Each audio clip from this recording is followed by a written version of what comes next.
All right, so here we go. The alarm kicked in. So here's that video. It's about 30 minutes long. Watch it.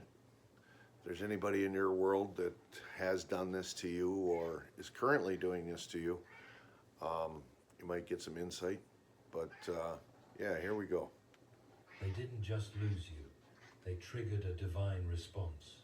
When the narcissist let you go, they believed they were discarding a burden. What they actually did was remove the final barrier between themselves and the full weight of God's justice. And now, whether they know it or not, they are in serious trouble. The kind of trouble no charm, no lies, and no mask can save them from.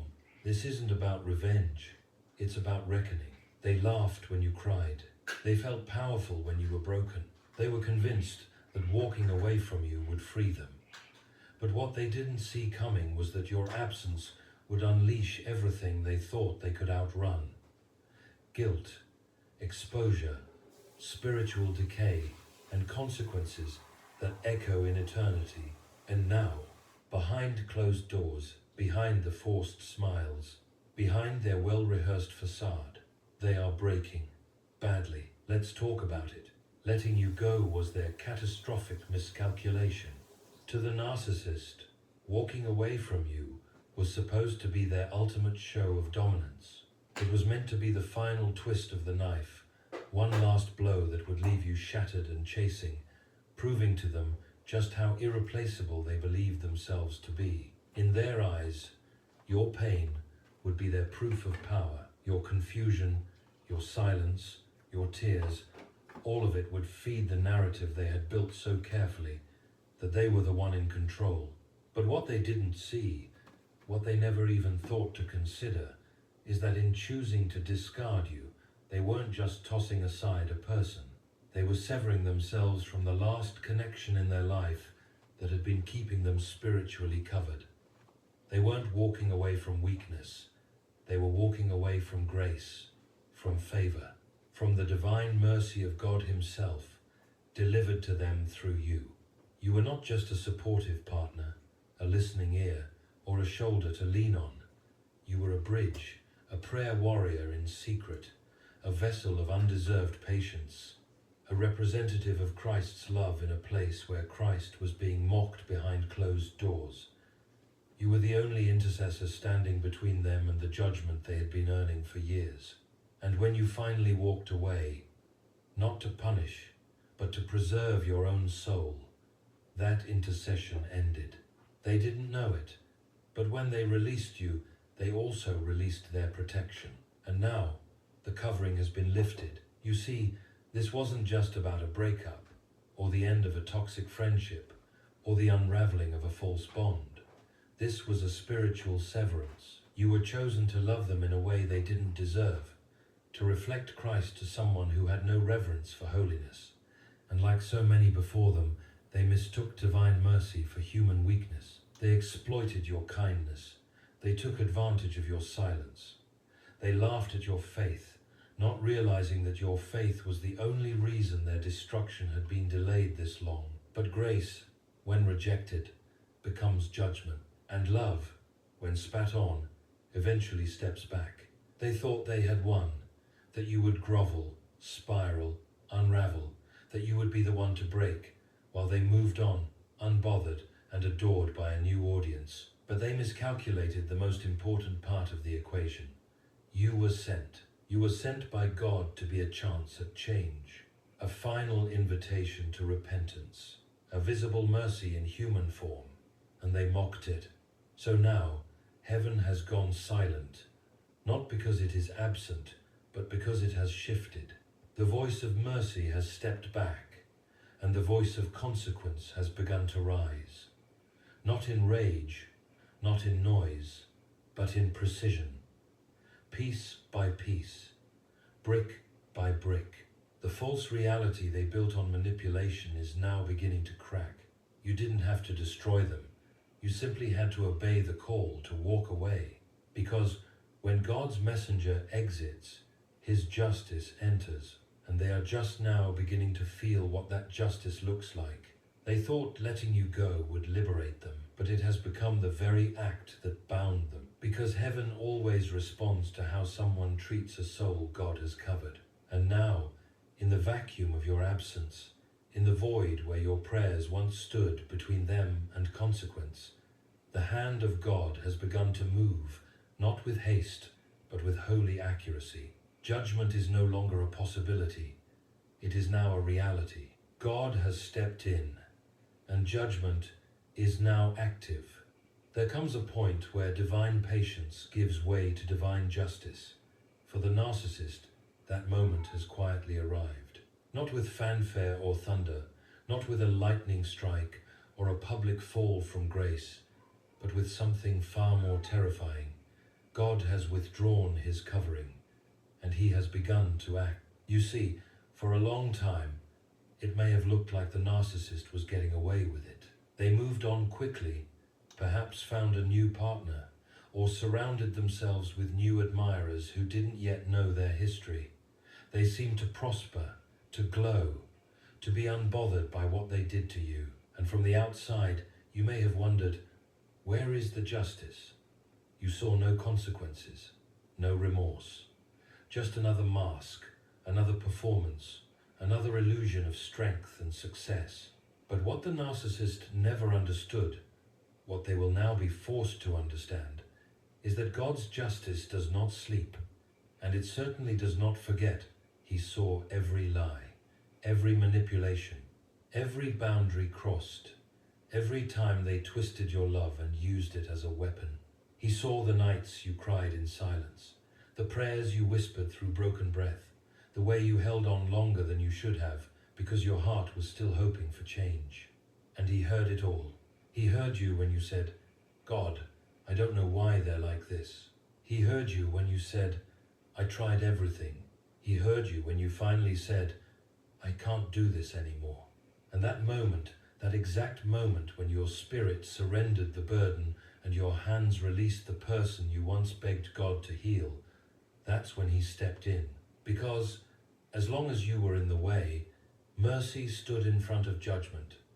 But now, your departure has made room for divine intervention. Not the kind that you can always see, but the kind that works in silence, with terrifying precision and unfailing authority. It begins where human eyes cannot see. It begins in the soul. God begins his judgment not with fire from the sky, but with fire beneath the surface. He turns their peace to unrest, their comfort to confusion, their pride to paranoia. They wake up with a heaviness they can't explain. Their mind becomes loud, their sleep becomes fractured, their joy becomes artificial. And the people around them, once so easily manipulated, begin to shift, because when God acts, even the atmosphere around a person changes. This isn't about vengeance. It's not about wishing for anyone's ruin. This is about righteous alignment, the law of sowing and reaping finally taking effect. The narcissist sowed deceit, and now they're reaping distrust. They sowed mockery, and now they're reaping isolation. They sowed betrayal, and now they're reaping instability. And what's most unsettling for them is that they don't understand why it's happening. You're no longer in the picture. You're not sending them messages. You're not exposing them. You're not praying for revenge. But the pressure is rising anyway. Their life isn't falling apart in one dramatic moment. It's eroding from underneath, a slow, divine unraveling that feels like madness, but is actually judgment in motion. Proverbs 5:21 says, "For your ways are in full view of the Lord, and he examines all your paths." There was never a moment when their behavior was hidden. God did not look away. He did not excuse it. He did not shrug and say, "People will be people." No, God took note. And in his mercy, he gave time. He gave opportunity. He allowed space for repentance. But the narcissist used that time to dig deeper into deception. They mistook delay for exemption. And now, they will learn the painful difference. This judgment isn't just external. In fact, some of the worst consequences happen privately. That's what makes it so unbearable. Because when God begins to deal with a person's soul, no one else may notice, but they feel it constantly. They smile in public and cry in secret. They keep up appearances while their insides collapse. They try to move on, but every step forward feels heavier than the last. Their conscience, once so numb, now refuses to sleep. And this is where the justice of God becomes both terrifying and perfect, because no one can rescue them from it. Not a therapist, not a new partner, not a promotion or a social circle. The only one who could have delayed this consequence was you, and you're gone.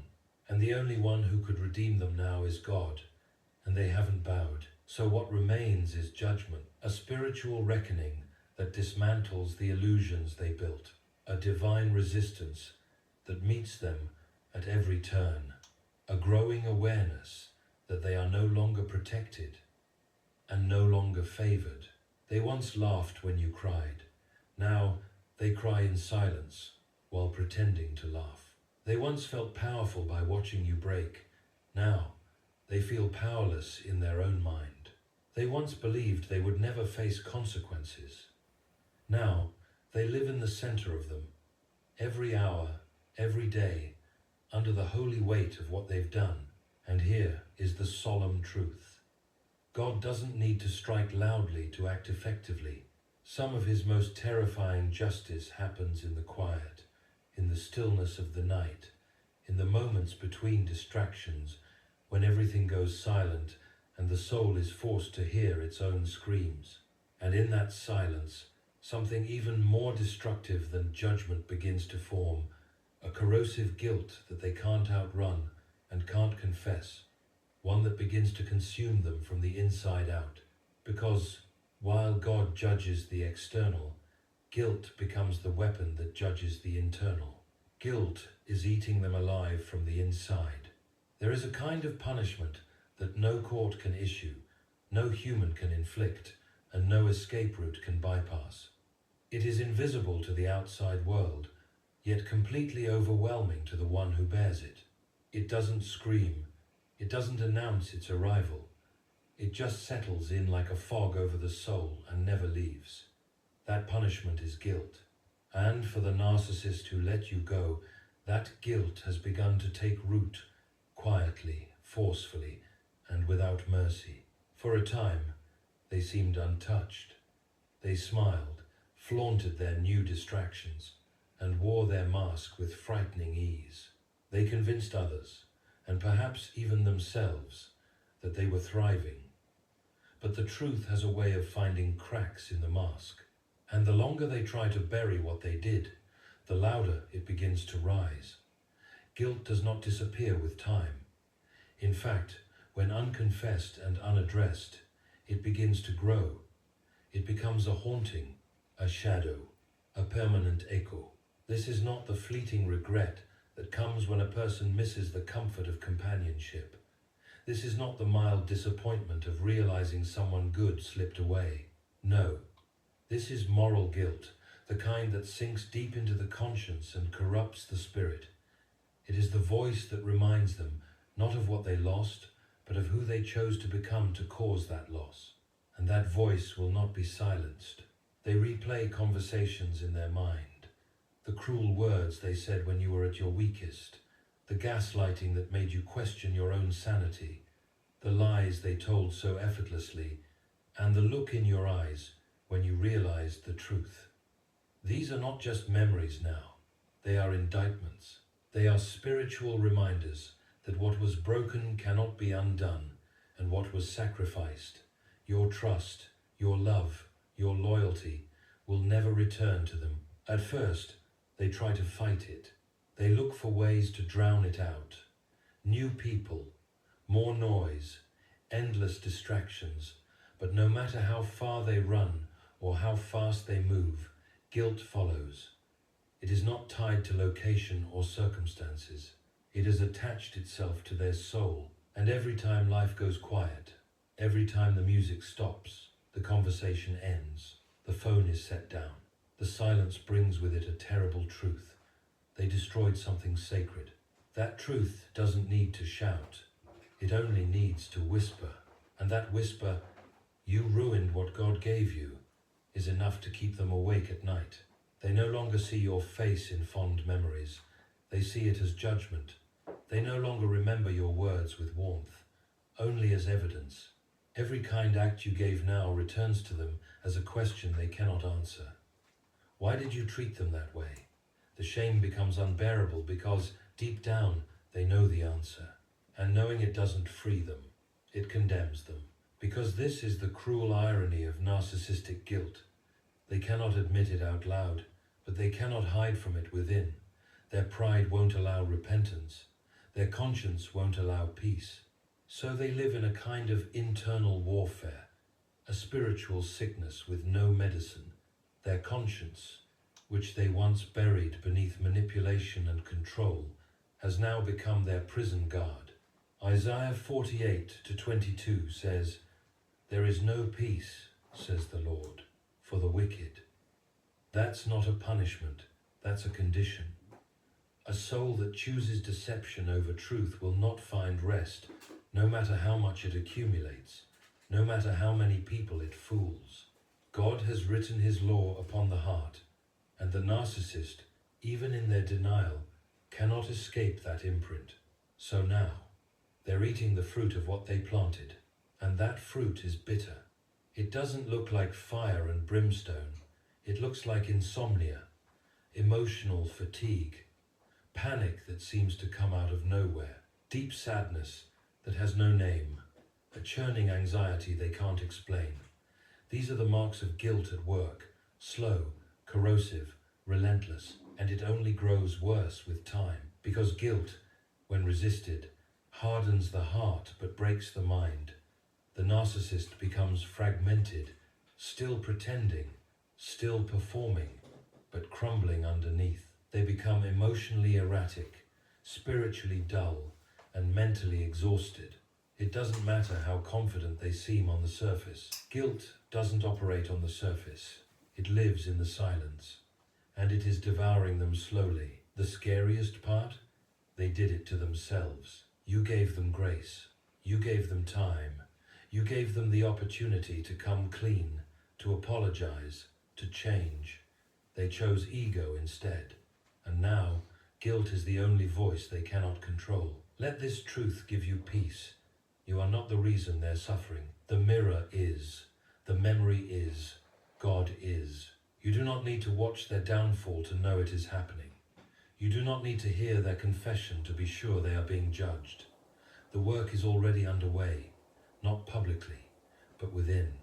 And it is more devastating than anything the world could see. And to those of you listening who have endured this, who have been discarded, blamed, and quietly carried years of invisible wounds, let me say this with clarity. Your silence was not weakness. It was wisdom, and God is now answering on your behalf. And as guilt carves its way through the inside, something else begins to happen on the outside. Their carefully constructed world, once so polished and pristine, begins to collapse under the pressure of the truth they can no longer suppress. The unraveling has begun, and this time there is no mask strong enough to hold it together. Their fake world is starting to collapse. When the guilt becomes too loud to silence, the cracks begin to form, first within, then without.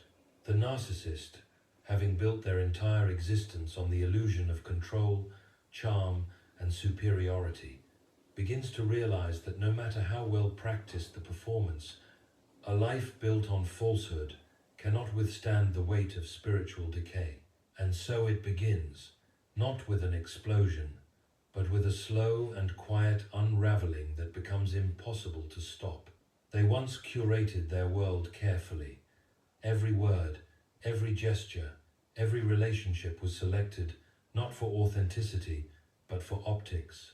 They knew how to smile just enough, how to play the role of the victim when needed, how to impress a crowd without ever revealing who they really were.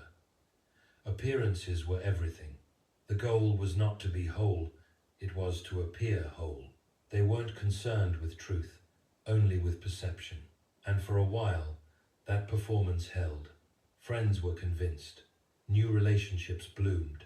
Social media painted a picture of someone who was thriving, loved, and unbothered, but the soul can only bear so much contradiction. You cannot live in peace while constantly hiding from the truth.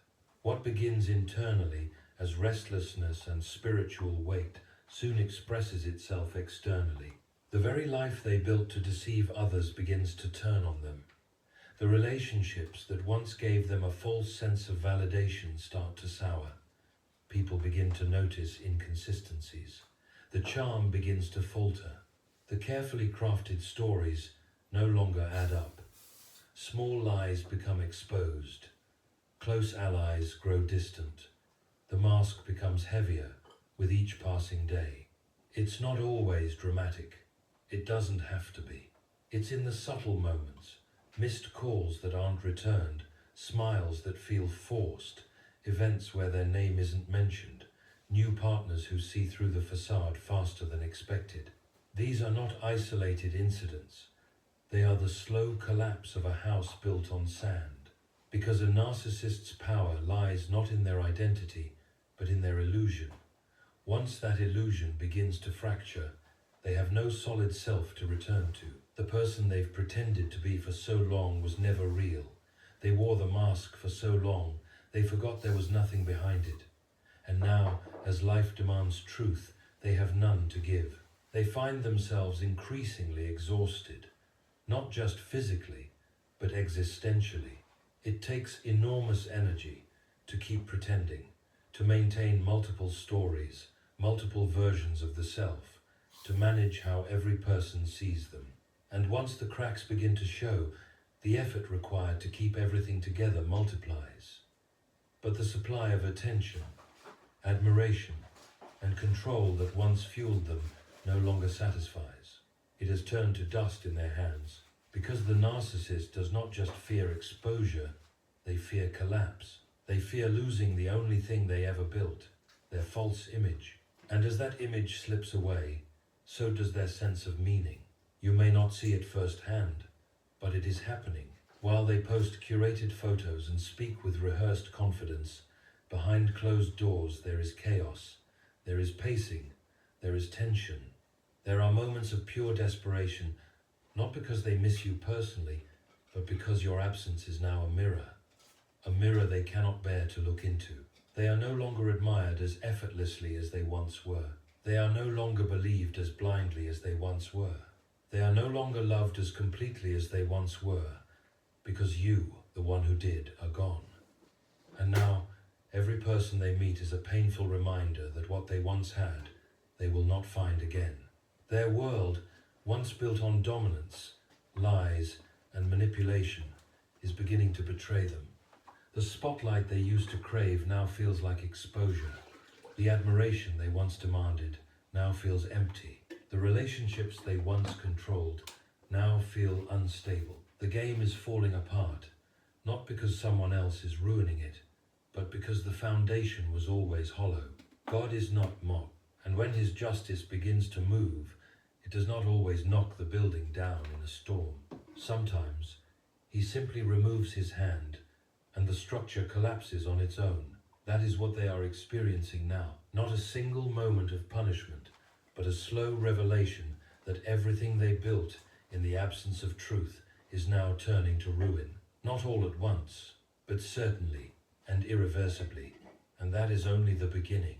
Because what collapses on the outside is merely a reflection of the deeper, more permanent ruin happening within. Their fake world is starting to collapse. When the guilt becomes too loud to silence, the cracks begin to form, first within, then without. The narcissist, having built their entire existence on the illusion of control, charm, and superiority, begins to realize that no matter how well practiced the performance, a life built on falsehood cannot withstand the weight of spiritual decay. And so it begins, not with an explosion, but with a slow and quiet unraveling that becomes impossible to stop. They once curated their world carefully. Every word, every gesture, every relationship was selected not for authenticity, but for optics. They knew how to smile just enough, how to play the role of the victim when needed, how to impress a crowd without ever revealing who they really were. Appearances were everything. The goal was not to be whole, it was to appear whole. They weren't concerned with truth, only with perception. And for a while, that performance held. Friends were convinced. New relationships bloomed. Social media painted a picture of someone who was thriving, loved, and unbothered. But the soul can only bear so much contradiction. You cannot live in peace while constantly hiding from the truth. What begins internally as restlessness and spiritual weight soon expresses itself externally. The very life they built to deceive others begins to turn on them. The relationships that once gave them a false sense of validation start to sour. People begin to notice inconsistencies. The charm begins to falter. The carefully crafted stories no longer add up. Small lies become exposed. Close allies grow distant. The mask becomes heavier with each passing day. It's not always dramatic. It doesn't have to be. It's in the subtle moments. Missed calls that aren't returned. Smiles that feel forced. Events where their name isn't mentioned. New partners who see through the facade faster than expected. These are not isolated incidents. They are the slow collapse of a house built on sand. Because a narcissist's... All right, so I'm noticing, I didn't watch this whole video, but I'm noticing there's a lot of repetitive narrative here, so you basically get the gist.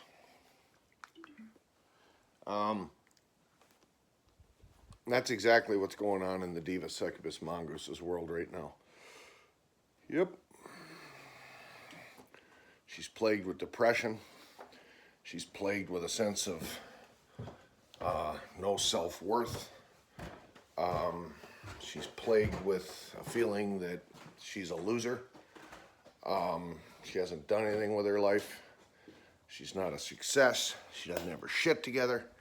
And she's getting hammered with rather severe medical problems.